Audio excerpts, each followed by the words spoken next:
दुनिया के 190 से ज्यादा देश योग को अपना मना रहे हैं और हर किसी को जब योग की बात आती है तो भारत की तरफ ध्यान जाता है और योग की बात भारत की तरफ ध्यान जाता है तो सबसे पहले उनको हरिद्वार और ऋषिकेश दिखाई देते हैं भाइयों।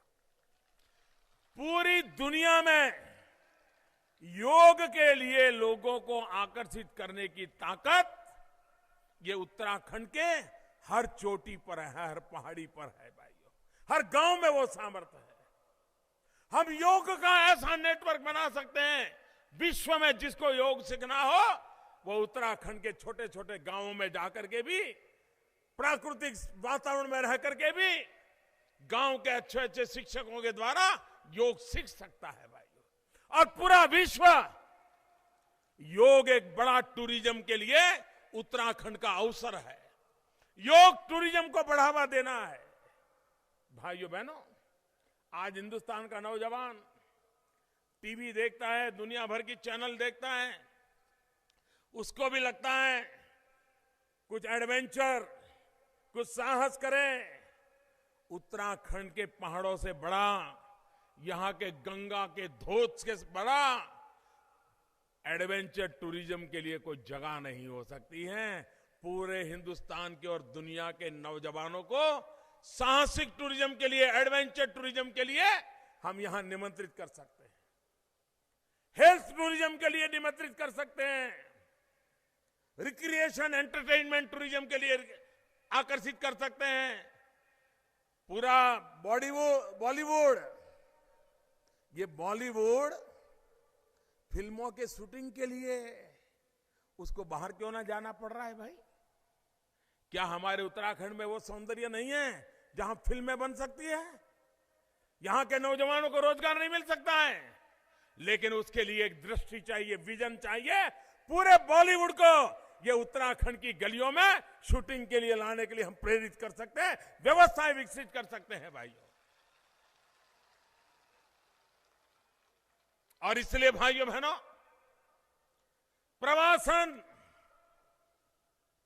पर्यटन, ये उत्तराखंड के विकास को नई ऊंचाइयों पर ले जाता है। और इसलिए भाइयों बहनों, उत्तराखंड में भारतीय जनता पार्टी की सरकार विकास के मुद्दे पर आपसे वोट मांग रही है, विकास के मुद्दे को आगे बढ़ाने के लिए वोट मांग रही है। यहां दूसरी ताकत है पर्यावरण। पर्यावरण की रक्षा भी होनी चाहिए। आप देखिए, हमारे पड़ोस में एक देश है भूटान, पर्यावरण के क्षेत्र में नमूना रूप काम किया है। वो भी हिमालय की पहाड़ियों में है, छोटा सा देश है। भाइयों बहनों, हमारा उत्तराखंड भी पूरे विश्व के लिए पर्यावरण की दृष्टि से एक बहुत बड़ा आकर्षण का केंद्र बन सकता है। पर्यावरण की ताकत के साथ यहां के पुरुषों में जैसे दम है, वैसा ही यहां की मातृशक्ति भी पूरी इकोनॉमी को चलाती है जी। उत्तराखंड की इकोनॉमी को बढ़ावा देने का काम ये मेरी माताएं बहनें कर रही है। उनका कौशल्य, उनका सामर्थ्य, उनके हाथों में हुनर अद्भुत है। भाइयों बहनों, पुरुष सीमा पर जाकर के मां भारती के लिए मर मिटता है और माताएं बहनें यहां के आर्थिक जीवन को चलाने का सामर्थ्य दिखाती हैं। ऐसा अद्भुत समाज ये देव दुर्लभ है। देवभूमि में देव दुर्लभ समाज है। यही तो हमारी सबसे बड़ी ताकत है। भाइयों बहनों, जैसे यहां का समाज शक्तिशाली है, यहां का पौधा भी उतना ही सामर्थ्यवान है। पर्यटन का सामर्थ्य है, पर्यावरण का सामर्थ्य है, पौधे का भी सामर्थ्य है। यहां का हर पौधा जड़ी बूटी है। और भाइयों बहनों, हिमालय की जड़ी बूटी का तो सदियों से उल्लेख आ रहा है। कोई ऐसा ग्रंथ नहीं होगा जिसने हिमालय की जड़ी बूटियों की चर्चा नहीं की होगी।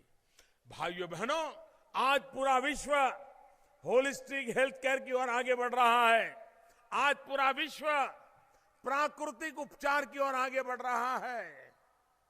साइड इफेक्ट ना हो, केमिकल खाना ना पड़े, ऐसी दवाइयों की तलाश में दुनिया है। हिमालय का हर पौधा कोई न कोई जड़ी बूटी से जुड़ा हुआ है। भाइयों बहनों, हम उसको बल देना चाहते हैं। जैसे यहां का पर्यावरण यहां की अर्थव्यवस्था को बदलेगा, यहां का पर्यटन अर्थव्यवस्था को बदलेगा, यहां का पौधा भी यहां की अर्थव्यवस्था की ताकत बन जाएगा।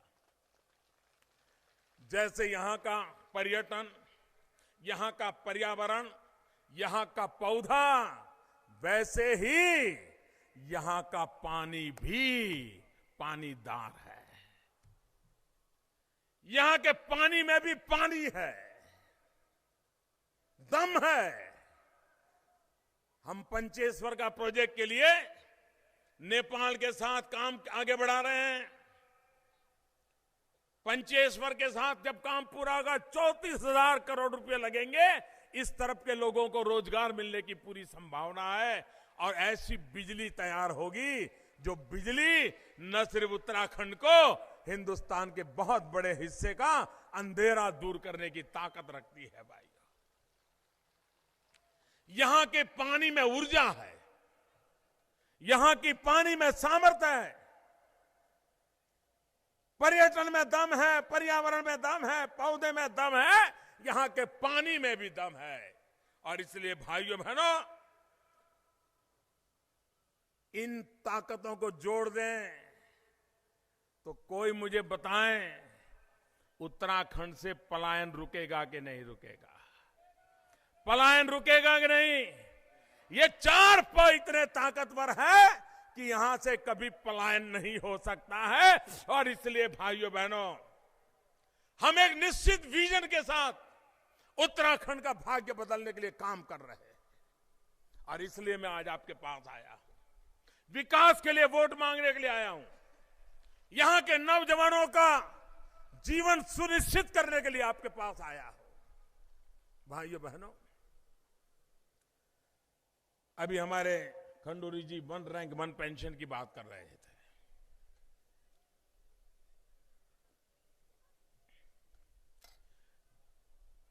कांग्रेस वालों ने 40 साल तक 1 रैंक 1 पेंशन के मामले को लटकाए रखा। मैं ये तो समझ सकता हूं कि उनके पास पैसे नहीं हो और न कर पाए। मैं ये भी समझ सकता हूं कि उनकी प्रायोरिटी हो, न कर पाए। दुख तो मुझे इस बात का हुआ कि प्रधानमंत्री बनने के बाद मैंने इस मसले को हाथ में लिया। खंडूरी जी बार बार मुझे मिलते थे, इस बात को लेकर के वो लगातार मुझसे बात कर रहे थे। मैंने डिपार्टमेंट को कहा कि जरा भाई मुझे बताइए क्या हाल है इसका। आप हैरान हो जाएंगे, 6-8 महीने तक सरकार के पास निवृत्त सैनिक कितना पेंशन, कितना 1 रैंक 1 पेंशन होगा, कोई हिसाब किताब ही नहीं था। इससे बड़ी कोई बेईमानी नहीं हो सकती। आप दो न दो अलग बात है, कम से कम फाइल पे तो देखते क्या प्रॉब्लम है। कम से कम जब जवान आपको मिलते थे उसको गंभीरता से लेकर के डिपार्टमेंट को काम तो देते हैं। भाइयों बहनों, मुझे दुख के साथ कहना पड़ता है, कई ऐसे निवृत्त सैनिक हैं, उनका अता पता ढूंढने में भी मुझे आंखों पानी आ गया। आंखों, कोई हिसाब किताब ही नहीं था। अरे देश के लिए जान की बाजी लगा दी, अपनी जवानी खपा दी, अब घर में निवृत्त होकर के बुढ़ापा गुजार रहा है और सरकार के पास पता ही नहीं है। मैंने सारी सर्च डिपार्टमेंट को लगाया, गांव गांव जाकर के पुराने सारे रिकॉर्ड निकाल करके हिसाब किताब लगा रहा हूं। जब मैंने हिसाब किताब लगाया, ये कांग्रेस वाले ऐसी मजाक उड़ाई है, फौजियों की ऐसी मजाक उड़ाई है। जब ये सर्जिकल स्ट्राइक हुआ ना,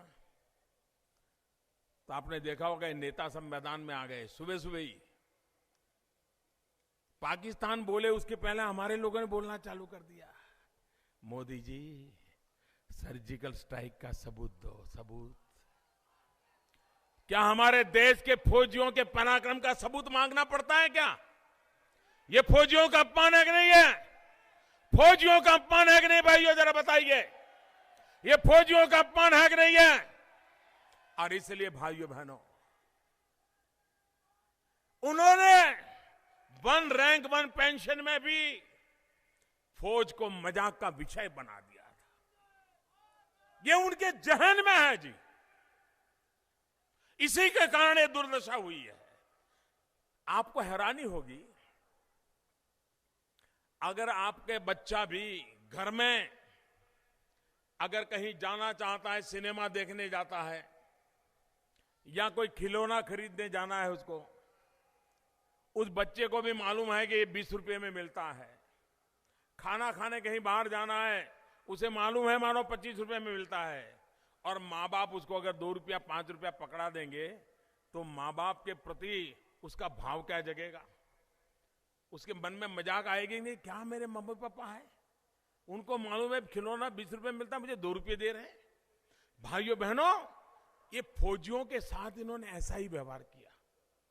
वन रैंक वन पेंशन सिर्फ 500 करोड़ रुपया उन्होंने कहा कि हम लगाएंगे, 500 करोड़ रुपया। भाइयों बहनों, इसका मतलब है कि उनको कुछ पता नहीं था कि वन रैंक वन पेंशन क्या होता है, निवृत्त फौजी कितने हैं, कितना पेंशन जाता है, वन रैंक वन पेंशन करने के बाद कितना आर्थिक खर्च आता है, कोई हिसाब किताब नहीं था। मैंने आकर के जब हिसाब किताब शुरू किया, आप जानकर के हैरान होंगे, 12,500 करोड़ से भी ज्यादा देने का निकला। 12,500 करोड़, कहां 500 करोड़ रुपया और कहां 12,500 करोड़ रुपया। लेकिन भाइयों बहनों, चुनाव में मैंने वादा किया था कि ये काम मैं करके रहूंगा, और आज मुझे खुशी है कि 12,000 करोड़ से भी ज्यादा रकम दे करके वन रैंक वन पेंशन लागू कर दिया। अब तक 6,000 करोड़ से ज्यादा का भुगतान कर चुके हैं और बाकी इस बजट में उसका प्रावधान भी कर दिया है, वो भी पहुंच जाएगा। भाइयों बहनों, फौज के प्रति सम्मान का भाव क्या होता है, ये हमारी सरकार ने करके दिखाया है।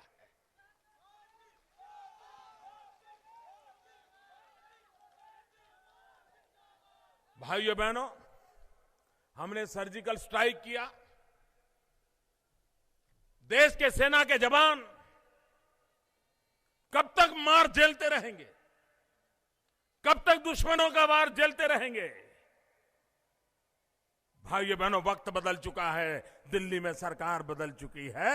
मेरे देश का फौजी अब वार नहीं सहेगा, वो प्रतिवार करेगा, प्रतिवार करेगा। भाइयों बहनों, आप मुझे बताइए, हमारे देश में, जरा पूरी ताकत से मुझे जवाब देना और दूर दूर से जवाब आनी चाहिए। जवाब दोगे? जरा पीछे से जवाब दोगे? ये माताएं बहनें जवाब दोगे? आप मुझे बताइए, हमारे देश को भ्रष्टाचार ने बर्बाद किया है कि नहीं किया है? भ्रष्टाचार ने तबाह किया है कि नहीं किया है? भ्रष्टाचार बर्बादी लाया है कि नहीं लाया है? भ्रष्टाचार जाना चाहिए कि नहीं जाना चाहिए? भ्रष्टाचार जाना चाहिए कि नहीं जाना चाहिए? भाइयों बहनों, इन भ्रष्टाचारियों ने काला धन और भ्रष्टाचार की जुगलबंदी चली हमारे देश में। जिसको पद मिला उसने लूटने का मौका नहीं छोड़ा। ये देवभूमि को भी इन लोगों ने लूट भूमि बना दिया, लूट भूमि बना दिया। और कैमरा के सामने पकड़े गए, लेती देती की चर्चा कर रहे थे। अवैध खनन, शराब माफिया, शराब के ठेके, यही इनके उद्योग हो गए। तबादला उद्योग, ट्रांसफर उद्योग, बदली पोस्ट का उद्योग, शराब के ठेका का उद्योग, अवैध खनन का उद्योग। भाइयों बहनों, जब हमने नोटबंदी की 8 तारीख रात को 8 बजे इनके छक्के छूट गए। ये थप्पे के थप्पे भर करके रखे थे। अब वो 3 महीने हो गए मोदी को गाली देना बंद नहीं कर रहे। जहां भी जाते हैं मुझे बताइए भाइयों, जिन्होंने गरीबों का लूटा है वो उनको लौटाना चाहिए कि नहीं लौटाना चाहिए? जिन्होंने मध्यम वर्ग को लूटा है उनको लौटाना चाहिए कि नहीं लौटाना चाहिए? भाइयों बहनों, मैं आपको वादा करता हूं, मैं जब तक बैठूंगा न चैन से बैठूंगा न इनको चैन से बैठने दूंगा। क्या कर लेंगे ये? क्या कर लेंगे? आप शराब मोदी पर आरोप लगाएंगे, झूठी बातें फैलाएंगे, तकलीफें पैदा करेंगे। अरे सब कुछ झेल लूंगा, मेरे देश के गरीबों के लिए झेलने का मुझे गर्व होता है। ये लड़ाई बंद होने वाली नहीं है। भाइयों बहनों, इस देश की तबाही कोई व्यापारियों के कारण नहीं आई है। कोई छोटा व्यापारी होगा, कोई गांव का छोटा डॉक्टर होगा, कोई छोटा वकील होगा, हो सकता है 1000 रुपया फी लेने के बजाय वो 1200 रुपया ले ली होगी। हो सकता है सरकार को 100 रुपया देना चाहिए, उसने 90 रुपया दिया होगा। लेकिन ये वो लोग हैं जिन्होंने अपने पसीने से कमाया है। छोटा व्यापारी होगा तो भी उसने अपने पसीने से कमाया है। बर्फ पड़ती होगी तो भी दुकान खोल करके बैठा होगा, तब जाके कमाया होगा। उन्होंने देश को लूटा नहीं है। देना चाहिए उतना शायद नहीं दिया होगा, लेकिन देश को उन लोगों ने लूटा है जिन्होंने पद पर बैठ करके पद का दुरुपयोग किया है। चाहे वो बाबू लोग हो, चाहे नेता लोग हो, चाहे थानेदार हो।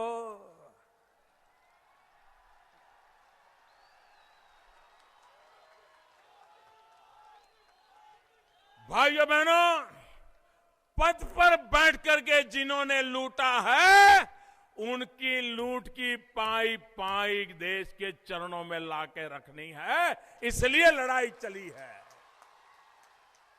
ये लड़ाई छोटी नहीं है। ये 70 साल तक जिन्होंने जमा किया है, और जमा करने वाले भी इतने ताकतवर हो गए, एक चाय वाला क्या कर सकता है इनको? बड़े ताकतवर लोग हैं, लेकिन भाइयों बहनों 125 करोड़ देशवासियों के आशीर्वाद है, और इसलिए चाय वाला भी ये बड़े बड़े चमरबंदी लोगों के खिलाफ मैदान में उतर करके आया है।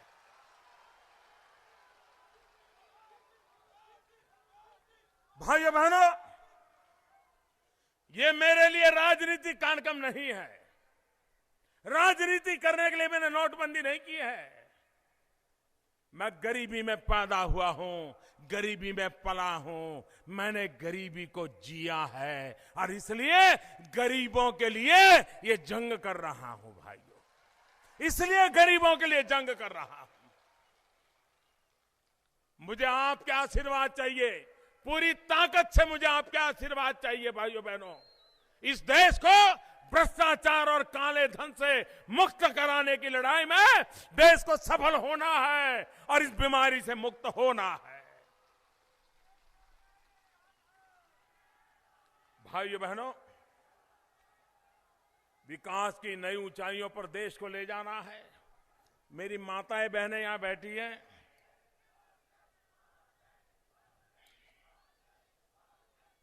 मैंने अभी हमारे यहां खादी विभाग के लोगों को एक काम दिया है।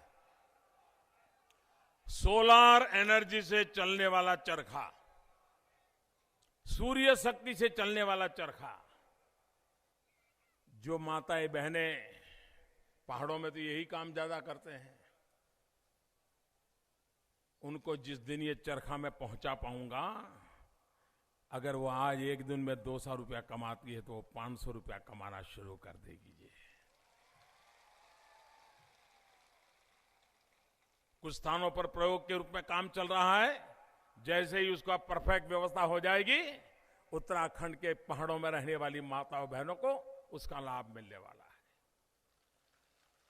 भाइयों बहनों, आप मुझे बताइए, हर मां बाप को, हर बहन को अपने घर में गैस का चूल्हा हो, ये उसकी जरूरत है कि नहीं है?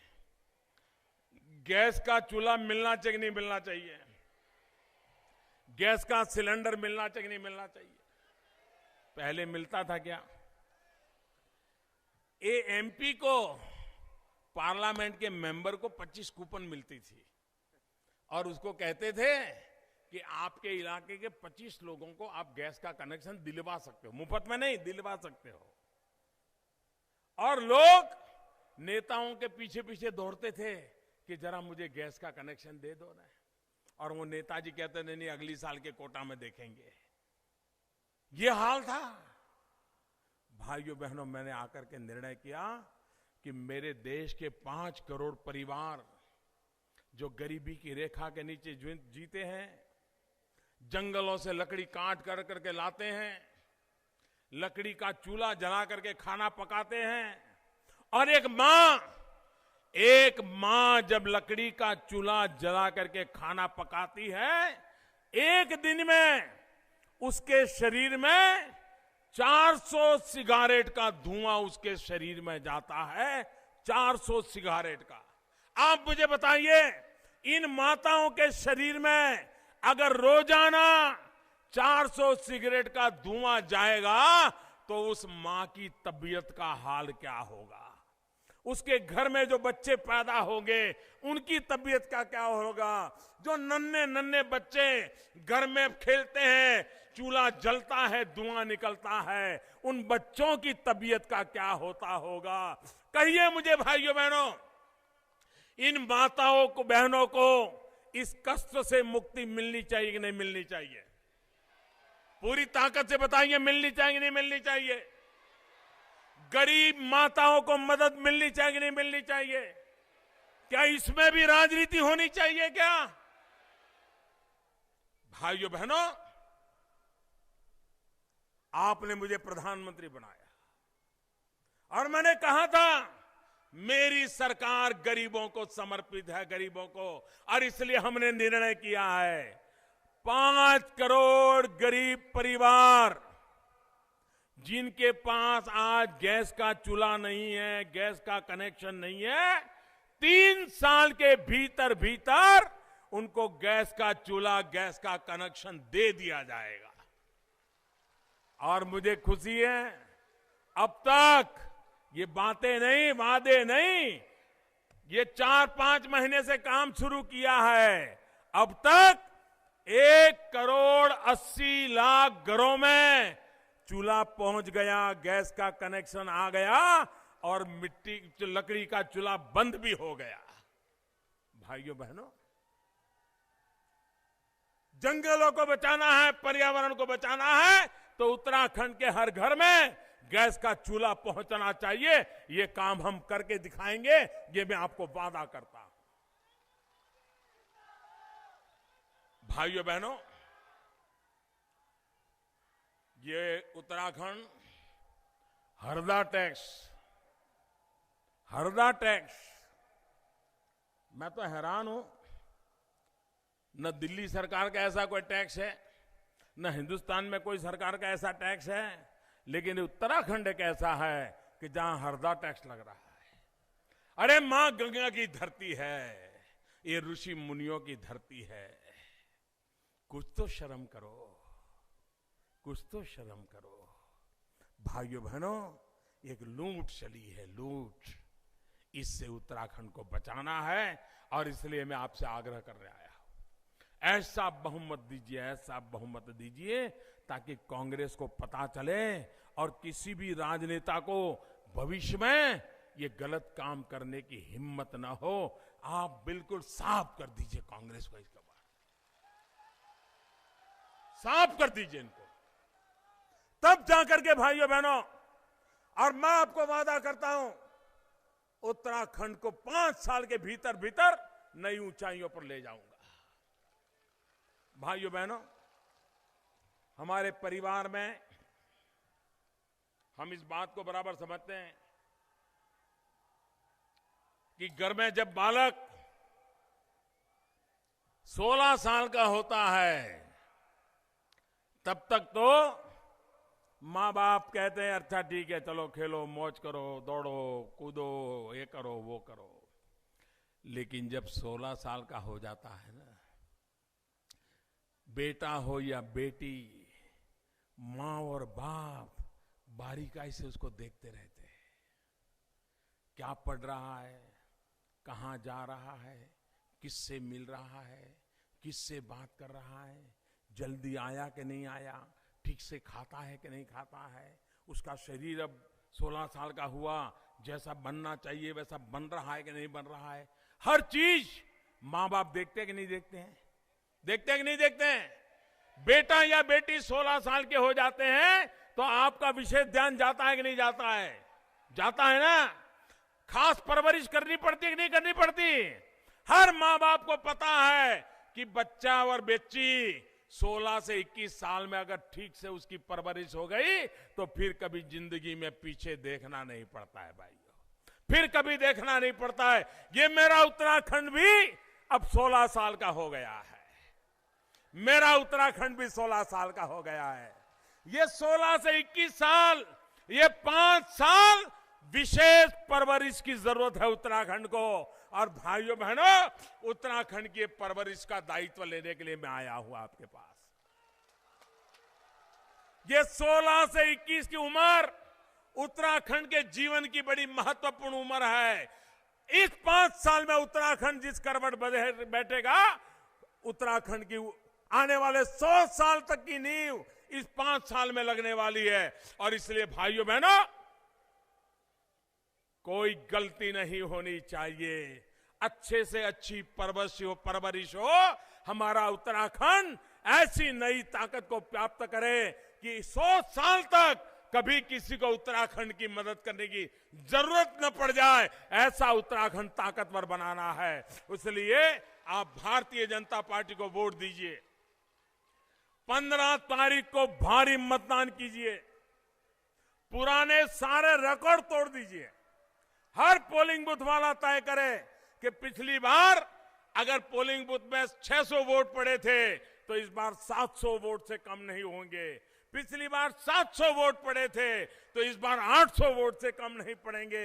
इस प्रकार से आप करें। और ये तो पहाड़ है, ठंड होती है, उसके बाद भी मैं कहूंगा पहले मतदान फिर जलपान, पहले मतदान फिर जलपान। 15 तारीख को कमल के निशान पर बटन दबा करके उत्तराखंड का भाग्य बदलने का फैसला कीजिए। मेरे साथ पूरी ताकत से बोलिए, भारत माता की, भारत माता की, भारत माता की, भारत माता की। बहुत बहुत धन्यवाद।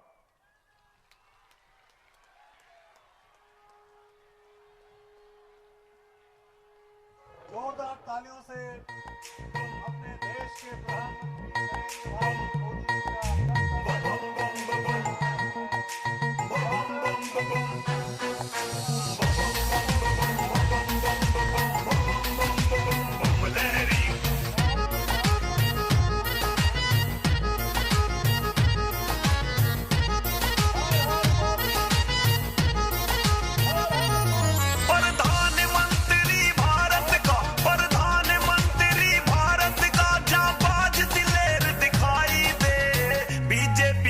शेरों में ये बब्बर शेर दिखाई दे। हाँ, बीजेपी के शेरों में ये बब्बर शेर दिखाई दे। प्रधानमंत्री भारत का, प्रधानमंत्री भारत का जाबाज दिलेर दिखाई दे। बीजेपी के शेरों में ये बब्बर शेर दिखाई दे। हाँ, बीजेपी के शेरों में ये बब्बर शेर दिखाई